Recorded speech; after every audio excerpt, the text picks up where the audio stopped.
Assalamu alaikum students, how are you all? I hope that you all are doing great. Welcome to your channel Maths D1 D2 Scientific Academy. Today our lecture is related to chapter 14, which is sets. I'm going to explain you practice now 4. Your book is new syllabus mathematics 2. Okay students, before starting the lecture, I would request you that if you want more help regarding your subject, you can subscribe the channel. Alright, practice now 4 is okay ji, remember that this is chapter 14 in old book, but in new book it's chapter 3, and in new book it's exercise 3b, and in old book it's exercise 4b. All right, let's come to the question of practice now 4. Practice now 4 question is, it is given that, okay, here I'm going to show you the question. All right, it is given that, here this is the question. It is given that universal set is equal to x hash x is an integer between 1 and 13 inclusive, and b is equal to x, x is a prime number.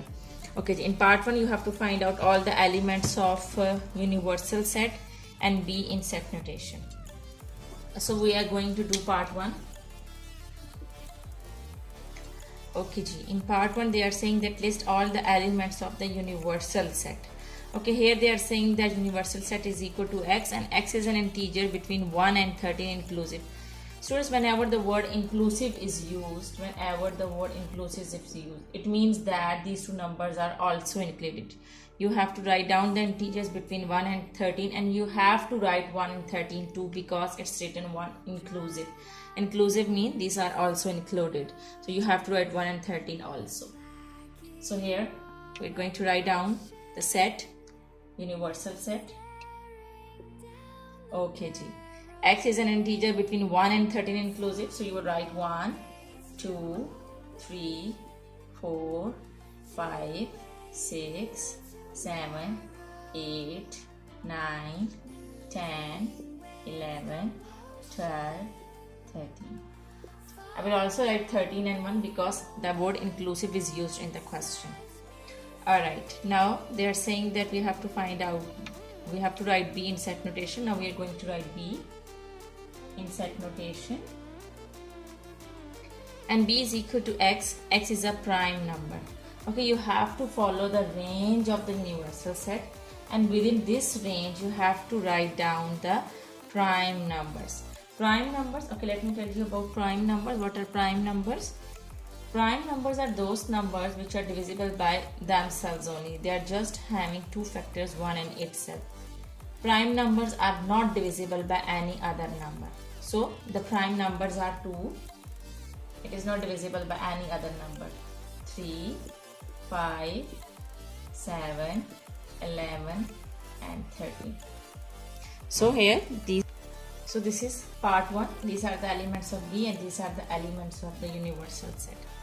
Now in part 2 they are saying that draw a Venn diagram to represent the set universal set and B.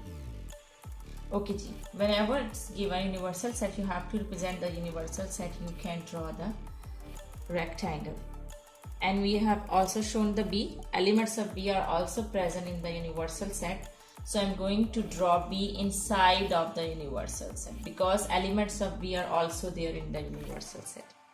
So now this is B. Now I'm going to write the elements of B. So elements of B are 2, 3, 5, 7, 11, 13.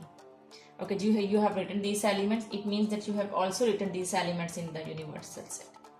Now accept these elements in the universal set, the elements which are left in the universal set, right over there. So I will write 1. I will not write 2 because I have written 2. I will not write 3 because 3 is written there. So I will write 4. I will not write 5. 5 is there in B. I will write 6. I will not write 7. 7 is there in B. I will write 8. Then 9. Then 10. I will not write 11 and 13 because these both are elements are there in B. So just 12 is left, so I'm going to write it over here. You can write anywhere inside the this rectangle. So this is the universal set. This whole rectangle is showing the universal set, and this is set B. I have drawn set B inside this rectangle because elements of B are also there in the universal set. Alright, this is the answer of part 2. Now let's come to part 3. Part 3 is from the Venn diagram. List all the elements of B complement in set notation.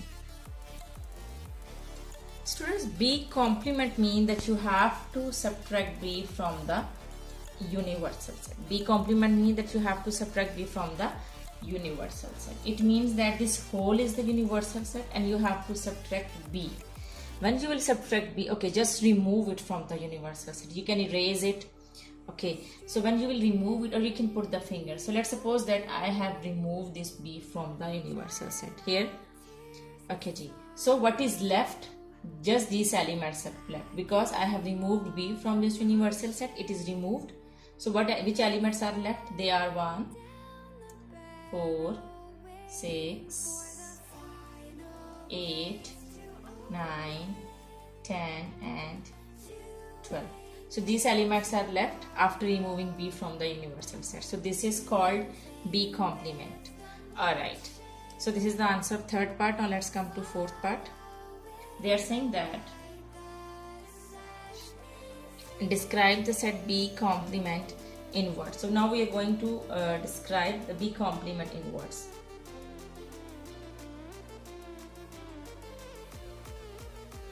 Okay, we will say that here you can see that these are the 1, 4, 6, 8, 9. So here you can see that these are the integers between 1 and 12 inclusive. So we'll say that B is the set of integers between 1 and 13 inclusive. Okay, here you can see that no prime number is there. So you will write that these are the set of integers between 1 and 13 inclusive except prime numbers, because prime numbers are not there. So you write except prime numbers. So this is how you can describe the set B, that B is a set of integers between 1 and 13 inclusive except prime numbers, because prime numbers are not there in this set. So B complement, sorry, here it is B complement. So I hope that this question is clear to you. Practice now is clear to you. Now let's come to practice now 5. Alright students, let's come to practice now 5. Practice now 5, question number 1 is, it is given that C is equal to 1, 2, 3, 4, 5, 6, 7 and D is equal to 1, 3, 5, 7. Okay, here the elements of C are 1, 2, 3, 4, 5, 6, 7. 1, 2, 3, 4, 5, 6, 7. And elements of D are 1, 3, 5, 7. 1, 3, 5 and 7. Okay, in part 1 they are saying that draw a Venn diagram to present the set C and D. Okay, we have to draw the Venn diagram to present the set C and D. Here you can see that 1, 3, 5, 7. 1, 3, 5, 7 is the set B and it's also there in set C. It means that we can say that D is the subset of C. So D is the subset of C, mean that you can draw the Venn diagram like this. Whenever there is a subset, you have to draw the one more circle inside the big circle. You have to draw 2 circles, 1 big circle and 1 small circle. Basically this small circle is showing the subset. Okay, this D is the subset of C now. So this is D and this big circle is C. So you will write the elements of D over here in this small circle and they are 1, 3, 5, 7. So this small circle is a subset of this C. So that's why I have drawn this small circle inside C. Now accept these elements 1, 3, 5, 7. The elements which are left in C, you can write it over there. So the elements which are left are 2, 4, 5 is written, 6 is not written and 6. So these are all elements of C and these are the elements of D, and we can say that D is the subset of C. D is a subset of C. Okay.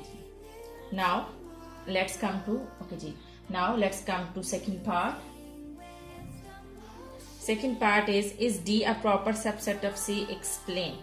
D is a proper set of C. Yes, you will say yes. Why? Because we will say that all the elements of C because all the elements of D are also there in the set C. We will say that yes, D is a proper subset of C because all the elements of D are also there in the set C. So this is how you write down the answer. Okay, I hope that question number 1 of practice now 5 is clear to you. This was question number 1. Okay, now I'm going to explain you question number 2. Alright, question number 2 of practice now 5 is, it is given that P is equal to X, X is an integer such that 0 less than X less than equal to 13, and Q is equal to X, X is a prime number less than 13, and R is equal to X, X is a positive integer not more than 13. So, list all the elements of P and of Q. So here we are going to write down the elements of P and Q in part 1. P is equal to, they are saying that X is an integer such that 0 less than X less than 13. Okay students, here it is written 0 less than X less than equal to 13. So it means that 0 less than X means that X is greater than 0. X is greater than 0. So the numbers are, X is greater than 0 mean the numbers of X are, the value of X is more than 0, that is 1, 2, 3, 4, 5. And less than equal to 13 mean that the value of X is less than 13 but it's equal to 2. This line means that it's also equal. So you have to write 13 too. You have to write 13 as well because it's written equal to. So here we are going to write down the elements of P. So here it's written that 0 less than X, that X is greater than 0. 0 less than X means X is greater than 0. So the values are 1, 2, 3, 4, 5, 6, 7, 8, 9, 10, 11, 12. Okay, here it is written that X is less than equal to 13. Less than is, so I should not stop over here because this symbol is used. This means equal to. It means that 13 is also included. 13 is included. So you will write 13 as well. Okay, so the elements of P are 1, 2, 3, 4, 5, 6, 7, 8, 9, 10, 11, 12, 13. Alright, now the elements of Q. Okay, Q is equal to X is the prime number less than 13. So now I'm going to write down the prime numbers which are less than 13. So the prime numbers start from 2. So 2, 3, 5, 7. Prime numbers are those numbers which are divisible by themselves only. They are not divisible by any other number. They are just having two factors, 1 and itself. Okay, so these are the elements which are not divisible by any other number. So these elements are prime numbers. 2, 3, 5, 7, 11. It's written that less than 13. So less than 13 I will stop over here. I will not write 13. So these are the elements which are, these are the prime numbers which are less than 13. Alright. Now in part 2 they are saying that, they are asking that is Q is a proper subset of P or P is a proper subset of Q? Explain. Okay. So in part 2 you will say that Q is a proper subset of P. Q is a proper subset of P. Why? Because all the elements of P are also there in set P. Because you can write down because elements of Q are also there in set P. Here you can see that 2, 3, 5, 7, 11 are also there in this set in P. So Q is a proper subset of P. But P is not a proper subset of Q. You will say that P is not a proper subset of Q because all elements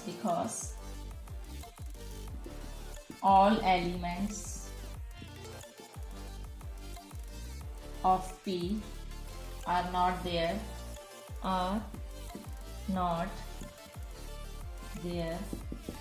in set Q. Here you can see that all elements are not there in set Q. So P is not a proper subset of Q, but Q is a proper subset of P.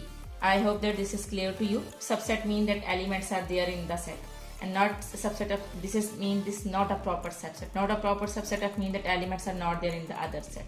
So here you can see that all elements of P are not there in set Q. You have to see all the elements. but Q is a proper subset of P because all elements of Q are also there inside P. Okay ji. In third they are saying that, in third part they are saying that list all the elements of R. Okay, what is R? R is X is a positive integer not more than 13. Positive integers start from 1. So R is equal to 1 till 13. 1, 2, 3, 4, 5, 6, 7, 8, 9, 10, 11, 12 and 13. So these are the elements of R. These are the positive integers. Not more than 13 mean not more than 13, that you have to stop till 13. Okay ji, I hope that this is clear to you. Okay ji, in part 4th. In part 4 they are saying that state the relationship between the set R and P. Okay, the elements of P are from 1 to 13 and the elements of R are from 1 to 13. It means that elements are equal. So we will say that set P is equal to set R. So this is the relationship, that set P is equal to set R. P is equal to R. So these are all the answers of question number 2. I hope that this is clear to you, and take very good care of yourself. Thank you very much and Allah Hafiz.